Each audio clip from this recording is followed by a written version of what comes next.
Meet the Transfers, Texas Longhorns edition. If you're an SEC fan out there, you got to meet this entire program right now as the Longhorns make their way to SEC country.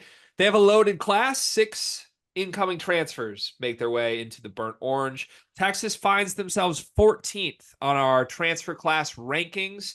Riley, does that feel right to you? Where did you have the Longhorns?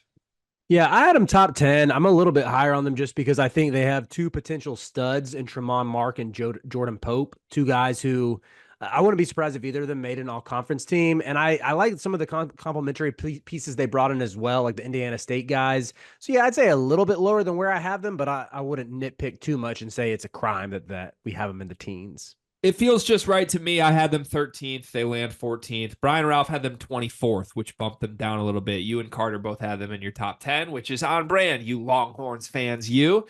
We'll go player by player through this. We'll define some roles, projections, what we expect from each guy. But first, some questions for you up top. Do you believe that Rodney Terry and Texas staff did what they set out to do with this transfer class? I say yes. I mean, they got their Max A. Smith replacement in Jordan Pope. I guess maybe you could even say Pope as the Tyrese Hunter replacement and Tramon Mark as the A. Smith replacement because Mark is more of like the shot creator, shot maker type. And they got Trey Johnson coming in as well. It's a very, very powerful backcourt. I love that they brought in Jason Kent as well to give a little bit more skill, a little more shooting at the 4 position. And it'll be interesting to see like who actually starts there between him and Kaluma because I'm guessing Kaluma probably I don't know. I mean, Kaluma probably assumes he's coming in to start, but I like Jason Kent better, just as a fit and as far as that goes. Ooh. But yeah, so I think they definitely upgraded. That's spicy. I think they have a lot of like shots at this, right? That would be the way I summarize this. Is like Mm-hmm. it's like you're sitting at the what's it called? The craps table. I don't know how to play craps, but when I go to the casino with Carter, he takes me to the craps table. I want to like sit and play slots, but he's like, let's go here. And I have no idea how it works. He just tells me like put your chips here. And there's like all these different ways it can pay out. That's the Texas transfer class to me. Maybe none of them pay out. Like maybe you overexpose yourself and you have 6 different chips down, and at the end you owe 6 chips and you lose $60. Or maybe like 5 of the 6 hit and you're on fire and you cash and you go away and you make a Final Four run. It could happen. I don't know. I like that there's a couple teammates from Indiana State, a team that won a bunch of games last year. I like that Jordan Pope's really good. I like that Tramon Mark and Arthur Kaluma seem like forgotten about guys. So all in all, it's a really good class. But it's a volatile class, I would say too. And I do think they did what they set out to do. My one question would be, did you want Tyrese Hunter and Dylan Mitchell gone? Like, did you want those guys out and you're replacing them? Or are you doing this reactively to those guys saying, I don't want to be part of this anymore? What do you think happened there? With Hunter, I kind of think I know like the Tyrese Hunter defenders would say he wasn't allowed to be the true point guard. That's where he shines the most. That's where he played the best at Iowa State. And I think there's a chance that he was like, hey, I'm not getting to do this. I haven't developed. I'm out. It wouldn't surprise me if Roddy Terry and co weren't working that hard to retain him. Dylan Mitchell, maybe the same way. I mean, he has a former top 5 recruit, Montverde pedigree, but he's still made 0 threes through 2 years. And I like Dylan Mitchell. I think he can be a huge asset with his defense and his rebounding. But if you look at a Texas team last year, that it did feel like they struggled to score if A. Smith was having an off night. I wouldn't be that surprised if they were looking to at least get a little more scoring production out of their front court, especially bringing Caden Shedrick back, and he's more there to block shots and catch the occasional lob as opposed to playing through him. It feels like one of those things where both Hunter and Mitchell were probably like, well, I want this much money to come back. And Roddy Terry was like, you can go. Like Yeah. that's and then I think for whatever budget they have, I think they probably got better players than those guys. So Mm-hmm. all in all, I have to say this was a good job. What one thing could they have done differently that would have improved this class in your mind? I know the big man market was pretty tough. There weren't there was not an abundance of quality bigs that entered the portal, but I probably would have tried my hand at portaling over Caden Shedrick, just upgrading that 5 spot. Yeah, Shedrick like played less than we thought last year, and I don't necessarily think that bodes well that like now you want him to be your starting center. Um, I mentioned it briefly, and I'll mention it more when we go player by player, but I think there's a lot of volatility here. I think you go down the list of the names of the transfers, there are like worst case scenarios that are really bad here. And there are some great best case scenarios, but I think maybe roll the dice on one guy and then get some stabilizers. I think they rolled the dice a few too many times in this class and it might bite them and it could, be something we look back on like, damn, this was not a good point in Rodney Terry's tenure to take these types of risks. We'll go player by player here. We'll start with I think the lower impact and work our way up. The low guy on this totem pole is Malik Presley to me from Vanderbilt. He played 11 minutes a game last year. Did not do much of anything notably. Is this a name we should remember or no? Malik Perry, Malik Presley don't matter. He's going to be a non-factor. Yeah, the four categories here. You can be a star, a starter, a role player, or a non-factor. I think Malik Presley is like as clean cut as it gets. He's a non-factor. If he surprises in some way, great. But how did he get to Texas exactly? No idea. He's just there for the vibes. I respect it, man. Like if you can bounce out of like being a nerd at Vandy, having to study super hard to go to Austin, get you some brisket, play on a good team and wear burnt orange, go to some football games in the new look SEC, like I don't blame him one bit. Yeah, it's an interesting one. I think he could have gone to SEC football games already, though, Riley at Vanderbilt. But that's just a thought. Next on the Fair list, point. it's the two Indiana State guys for me. Let's lump them together, and I'll let you break down who you think is above the other. Julian Larry, 6'3", shot 46% from three last year. One of the more efficient players in the country and 4.8 assists. He's now the leading returning assist guy on this entire team. And then you got Jason Kent, who you mentioned, stretch four, shot it really well last season. Package deal between these two, different positions, maybe similar off the bench type impact if all goes well for Texas. What do you think their roles will be? Yeah, with Larry, I see him as an off the bench guard. He'll be part of the rotation. Some of his passes, I mean, though those assist numbers are it's impressive. These are like primary reads, live dribble passes that he was able to nail. I think he should play a big role. Pretty good at getting to the rim as well. He's, I think you said he's what listed at 6'3". Yes. Yep. Okay. He's got a pretty compact frame. The only thing I would say, like maybe some of his at the rim numbers were skewed from, when they played through Robbie Avila and maximized him as a cutter. Like he's not going to get probably some of those same easy looks, but I like, he's great shooter off the catch. Jason Kent as well. I think that's where he's going to get on the floor the most. He's a 6'9" shooter who's elite off the catch and can play a little bit in the dunker spot.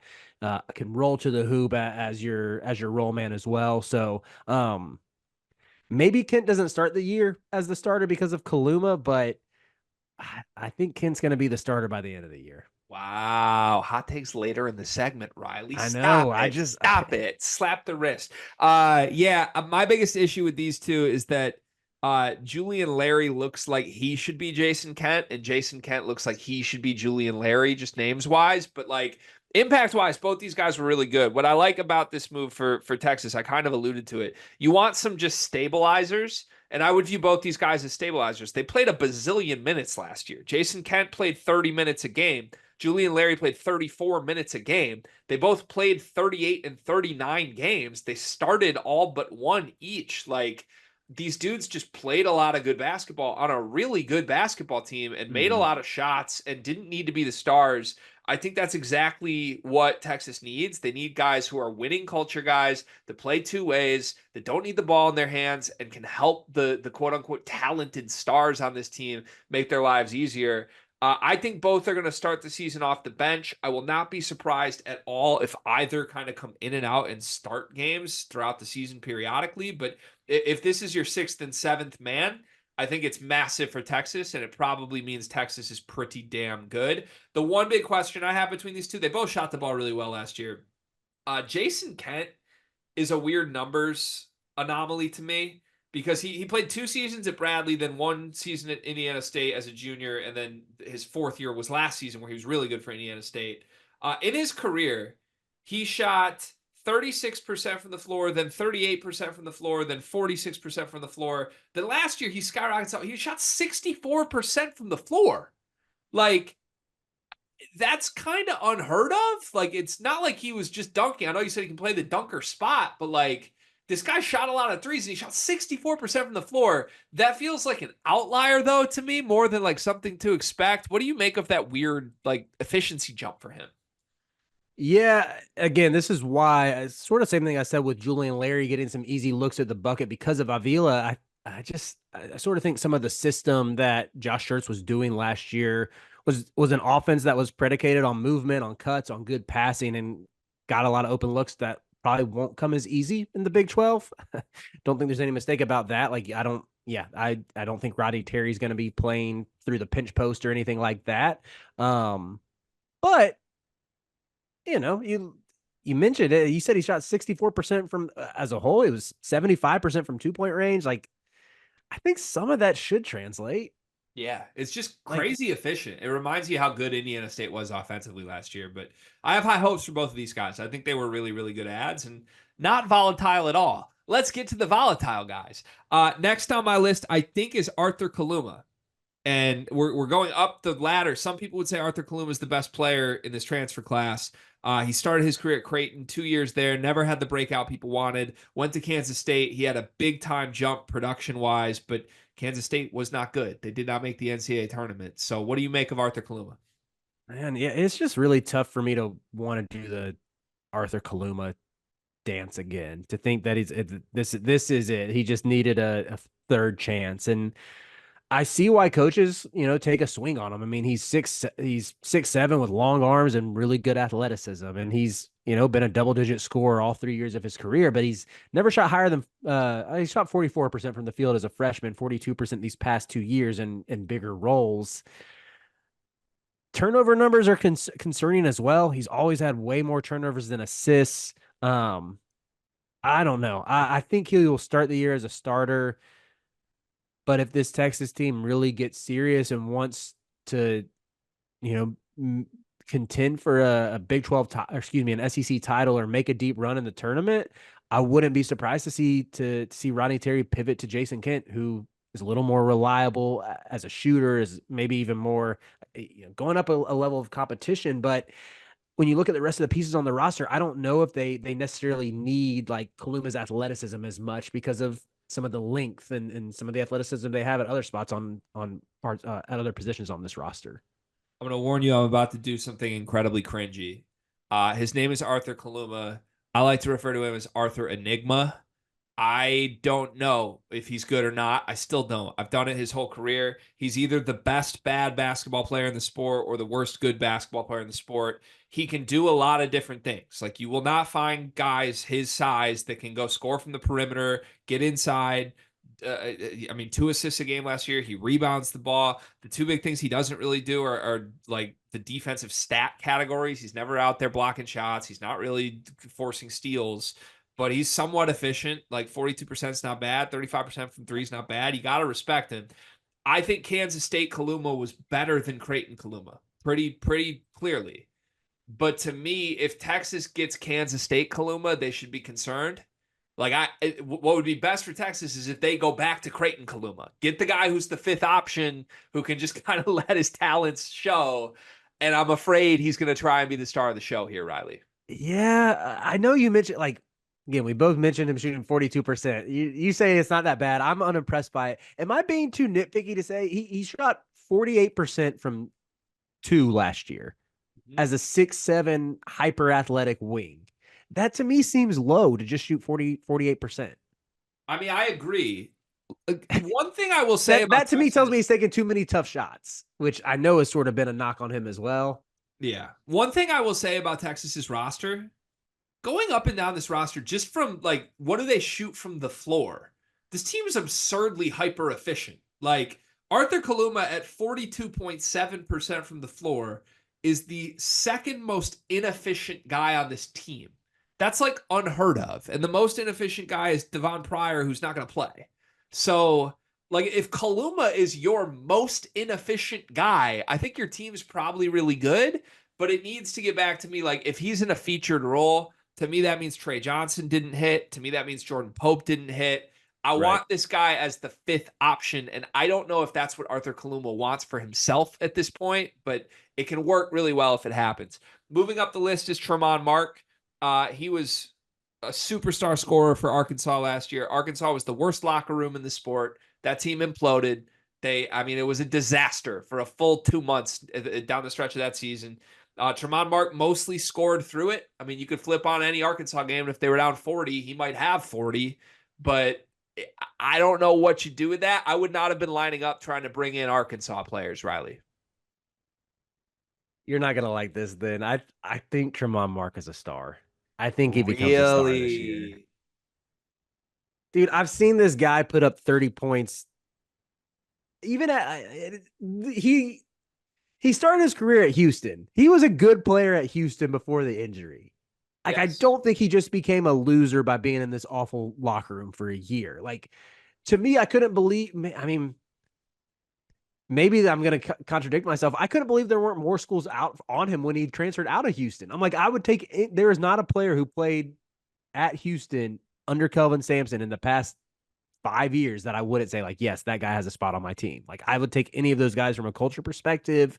And I get being freaked out by the Arkansas locker room and the whole situation that imploded there. But this dude is an absolute bucket. When he gets cooking, it's like the when he gets cooking from from the mid post, or the way he elevates over his defenders in the mid range, it is like Kirkland Brand Dalton Connect. I think being in a better situation with good Stop guards around it. him. I said Kirkland Brand. I said Kirkland Brand. That's That's the Costco version. that's a Costco Dalton disservice Connect. to the Kirkland brand, is what it is. That's gross of you. Okay. You said something about like you said it's not like he went to Arkansas and became a loser, right? I agree. He didn't become a loser at Arkansas. He became a loser the moment he willingly left Houston. Why do you want to leave Houston if you're Tremont Mark? Why? It's you don't like toughness? You don't like winning? You don't want to be a featured guy next to Jamal Shed, one of the best point guards in the country? Okay, we'll go get LJ Cryer and you can go waste an entire season of your life under Eric Musselman. Like that signifies everything to me about him mentally. And maybe that's over harsh, man, because he had 2 really good years for 2 really good Houston teams. He did. And I love his game. And I thought he was really good at Arkansas. But it says something about you to me if you're just like, no, I don't want to be a part of that special thing. I just want the ball. It's true. This is like you're making me violate my core principles of basketball fandom and beliefs here. And it's true, but I'm saying he realizes he's a star. He Okay. just needs some good guards next to him. My co-host would say, Greg, none of that matters. It's about putting the orange thing in the 10-foot thing. And Tramon Mark can definitely do that. I have Tramon as a starter, not a star. Still a very good player. But I don't hate you for seeing it the way you see it. The final name on this list is Jordan Pope. Jordan Pope was really, really good for Oregon State last year on a really, really bad basketball team. 17.6 points a game, 3.4 assists, 45% from the floor, 37% from three.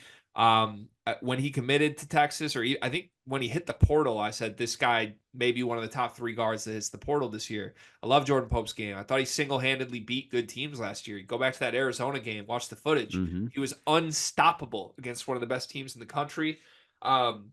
Presumably he takes over the Max Asmus role and will be featured. I'll jump right to it. I think he's a star. I think this is the best player on Texas. I think Jordan Pope is an all SEC player this year. I buy that this is going to work. What do you make of Jordan Pope? I said starter. You could convince me on star. You don't have to work that hard. I just didn't know if I could go back to back stars with him and Mark. But yeah, I'm with you. A true shot creator, can do a little bit of everything. Good playmaker as well, and has had some big moments. I mean, when Brian Ralph and I did the state of the program video, he like I don't know if you remember this November of what year was that? 2022 in the PK 85 when Oregon State had Duke with Derek Lively and Dariq Whitehead and Kyle Filipowski on the ropes. Do you remember that game? I do. Yeah, good game. Yeah, Oregon State led by 6 with 10 minutes to go. I Yeah. think they might have even had a lead later in the game. Duke needed some heroics to win. And Jordan Pope, 14 points that game, Oregon State's leading scorer, but it was, keep in mind, it's a 54-51 game. So, that's a big percentage of the points there. Like, even though he's been on these terrible teams, like you said, he's had these moments. And I think though he'll become more of a household name in the sport after this year. Yeah, Jordan Pope had 7 games last season with 25 or more points. He had 1 game in single figure scoring. Like, I like guys who are consistent. Jordan Pope is as consistent as they can come, even on a bad team. To me, he is. I think there's a difference, and I know I sound like I'm holding him to a different standard than I held Kaluma and Tramon Mark, because all three of these guys put up prolific numbers on bad teams, right? But to me, Tramon Mark and Arthur Kaluma contributed to their team's problems much more than Jordan Pope did. Jordan Pope felt like an innocent victim of what else was going on around him at times to me. Now I do question, like, maybe Jordan Pope would look better on a team with a few guys who are wired to score a little less around him. Like, let him be the scorer and have some other guys who complement him by doing things he doesn't do. I do worry that this whole team is built of guys who just want to score. Like, is Kaluma or Tramon or Jordan Pope going to be happy being the third option out of those three? And oh, by the way, there's a 5-star freshman we haven't even mentioned in Trey Johnson who thinks he's the Yeah. best player on this team.